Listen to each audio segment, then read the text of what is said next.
on 60 meter for any usages of commercial communication. Okay, we're going to talk about antenna structures. What's good engineering and good amateur practice? Mostly who determines that? Beacons, prohibited transmissions, and retransmission. So the FCC and the FAA regulations for antenna structures are part of the FAA Code of Federal Regulations, Title 14, Part 77.9 Bravo. It says that you cannot have an antenna higher than 200 feet, and it has to be greater than 20,000 feet from a public or military airport. Now, it actually goes into more detail, and the closer you get to that public or military airport, the lower the antenna has to be. So it's 200 feet maximum at 20,000 feet. At 10,000 feet, it would be 100 feet and so on. It's a linear thing. And my tower here at the airport is limited to 55 feet, about 400 foot from the side of the runway. Well, that seems like that's out of the regulations. We got approval. Oh, okay. Yeah, I think there's exceptions. Obviously, there's exceptions to this because there's antennas around here that are more than 200 feet. But I'm sure you have to get approval to do that. Well, closest airport is right. It's like a mile and a half away from here. Right. It's a public airport. Right. Uh, So that would say 20, according to this, that would be about 25 feet. and you have buildings that are much higher. Right. And there's a thing somewhere obscured in the regulations that you can only be so many, you can have an antenna only so many feet above a building, when you're close to that. I don't know whether it's 10 feet or 20 feet or whatever the case may be. Yeah. But once the approval for that building is there, you can go to the same height. Okay. But I can't define the rule. Okay, what is the maximum height above ground for an antenna structure not near a public use airport without requiring notification to the FAA and registration with the FCC? Charlie. 200 feet. Now, you got to me thinking, boy, I'm marginal.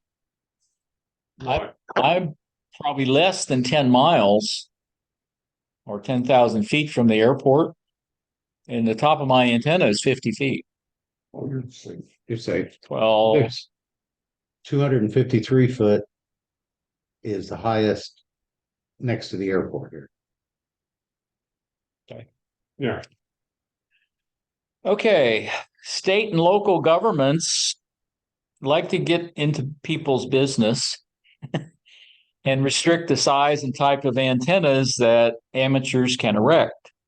In 1985, the FCC put into place a policy called PRB-1, and there's been some attempted amendments to that. Ones I looked at were all disapproved. But the basic one says that any of these state, local, federal entities must make reasonable accommodations for radio amateurs wishing to put up antennas. They have an example. It's unreasonable to restrict antenna to be 10 feet off the ground. But the problem is it only applies to local, state, and federal governments and does not apply to HOAs. Another good reason I will never live in an HOA. So if you're in an HOA, you have to abide by their rules. And if they say no antennas, and no antennas unless you can effectively camouflage them, which a lot of people do. There's flagpole antennas with flags on them. Under what conditions are state and local governments permitted to regulate amateur radio antenna structures?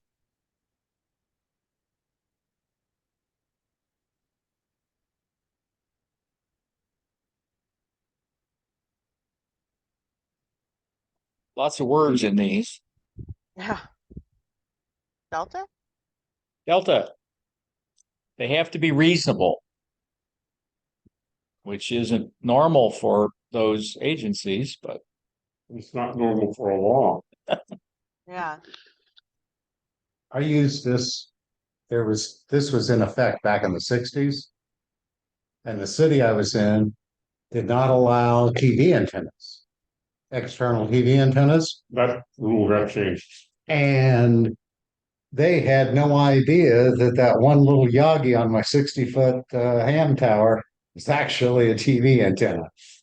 I had the best TV reception in the neighborhood. okay. Beacons, one-way transmissions. The FCC prohibits broadcasting, which is a one-way transmission, but there are exceptions. And one of the exceptions is a beacon station, and they're used for observing propagation and reception. There's sites that you can go to and look up where all the different beacons are. They have to be registered.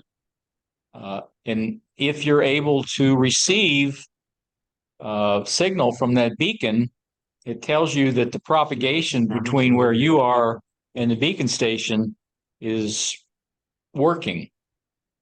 So if you can receive the signal, you know that that path between those 2 points is open. Beacons are limited to one beacon per band per station. So if you want to put up your own beacons, you can have multiple ones, but you can only have one per band. So if you wanted to put up 4 or 5, you'd have to do 80, 40, so on. They're limited to 100 watts peak effective power. And you can, I said 40. You can put them on the upper HF bands, 20, 17, 15, and 10. They must have a control operator, but like other stations, control operator can be remote. And on the 28.2 to 28.3, they can be automatic, like a repeater normally would be. And your control operator is remote, but the station is operating remotely or automatically. You need a control operator in case you have to take it down or there's a problem. That's on the low end of 10 meter where there's no voice. Okay. Which of the following is a purpose of beacon stations as identified in the FCC rules?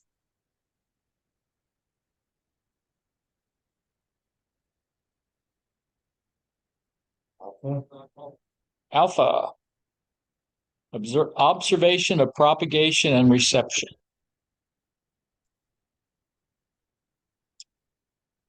It's different for beacons on a satellite because they're transmitting basically status information of the satellite. What's the power limit for beacon?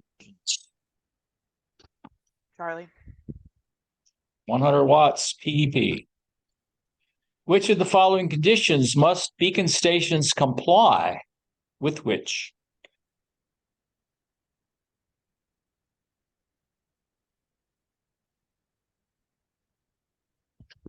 Alpha.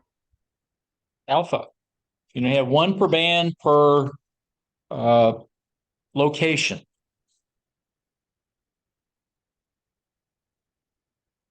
which I guess if you put them in different physical locations, you could have more than one per band. The way I read that. On what HF frequencies are automatically controlled beacons permitted? Delta. Delta.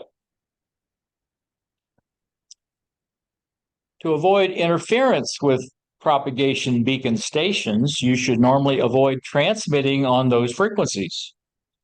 Includes 14.1, 18.11, 21.15, 24.93, and 28.2 megahertz. I don't know how you remember all those. I guess the basic thing is if you're going to transmit anytime, you need to look up what frequency you're trying to use and whether or not you'd be interfering with a beacon or somebody else. Why should an amateur operator normally avoid transmitting on 14.1, 18, 21, 24, and 28.2? Alpha. Alpha. Other exceptions on one-way transmissions or broadcast. You can occasionally retransmit weather and propagation forecast information from U.S. government stations like the National Weather Service. You can occasionally transmit news pertaining to the amateur radio service. You can also transmit Morse code for learning. Now, I know the second and third one, W1AW, the ARL site does those. I don't know if they do weather or not. I have no idea about weather. But you're allowed to do all three of those things. CW is done every night. Right. On 18, 40, 20 that I know of. I can receive those. Yeah, slow code and fast code. Yeah. Starts at 5 to 20 and then 40 down to 15 or something like that. They go up to 40? Wow. It's The unbelievable. high speed. Yeah, I'd say it. Only Orlando does that. Which of the following transmissions is permitted? Charlie. Yep. Which of the following one-way transmissions are permitted?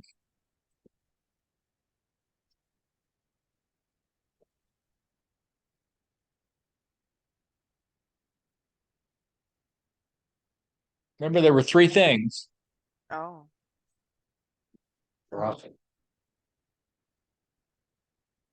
Morse code.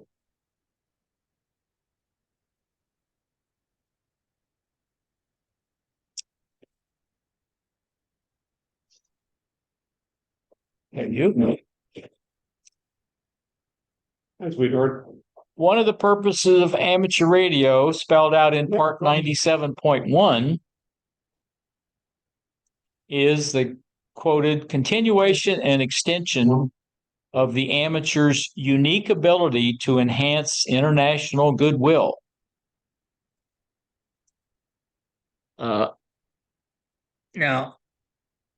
I'm not sure how long ago this was, but apparently in the past, you were not allowed to communicate with some countries. Oh, Now, it says it's not the case today. However, there may be countries who have notified the ITU that they object to such communications. I don't know if that's true for China, for instance, but I would guess it is. Although I have FT8 seen a couple China stations pop up, so I don't know if we're allowed to communicate with Chinese stations or not. Yes, but you're not allowed to do third party with them. Well, now third party's different. We're not there yet. That's a real sneaky one that's in there. So when is it permissible to communicate with amateur stations in countries outside the areas administered by the FCC? Yes. In other words, outside the United States jurisdiction. Bravo. Right. Any country that doesn't object, basically. Okay, encryption or other means of obscuring messages is prohibited. Or what? You need to transmit in the clear, as they say, except, and there's always exceptions to everything. If you're sending encrypted messages to control a space station, which is a satellite or something 50 kilometers above the Earth, it can be encoded. Also, and they don't mention it here,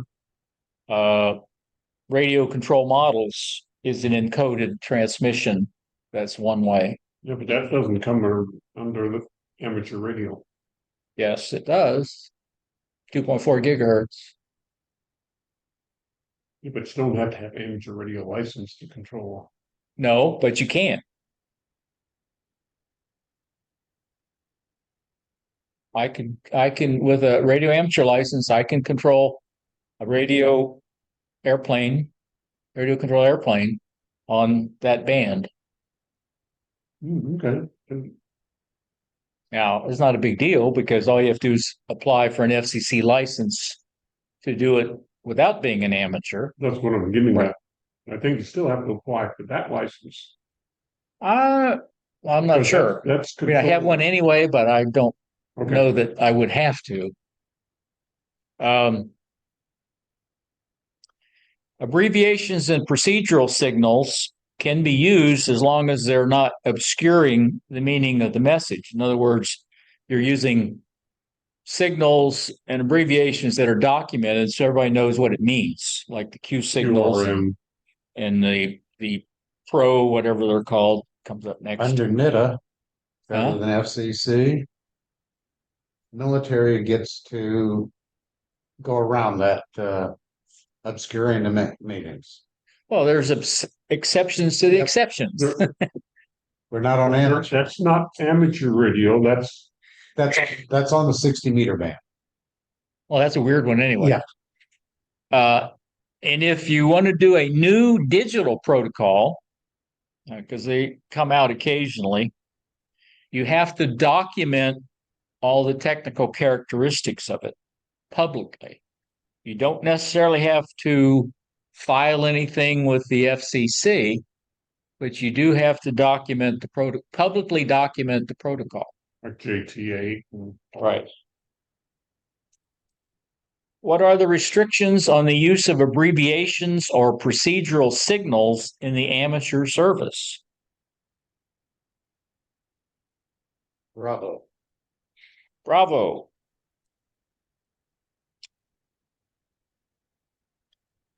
What must be done before using a new digital protocol on the air? You just told her the answer. Well, that's the whole point. Sure. Publicly document it. So I can come up with my own digital protocol and put it on the internet, to describe it on the internet, and I'm golden, right? I'm not sure what that would be. Okay, Part 97 covers amateur station operation. If anybody would like a copy of it, I can send you one. It's basically reading a lot of legalese. It's very hard to interpret. As they intended it to be. Yeah, well, it was written by lawyers, so what do you expect? Well, Part 38's only that thing. Well, the Part 97 for us isn't that many pages, but it's still hard to read. I deal with Part 38. Okay. The FCC is the determining body for what's called good engineering and good amateur practice. I don't know where the details of that are, but they determine it if there's not already in the rules.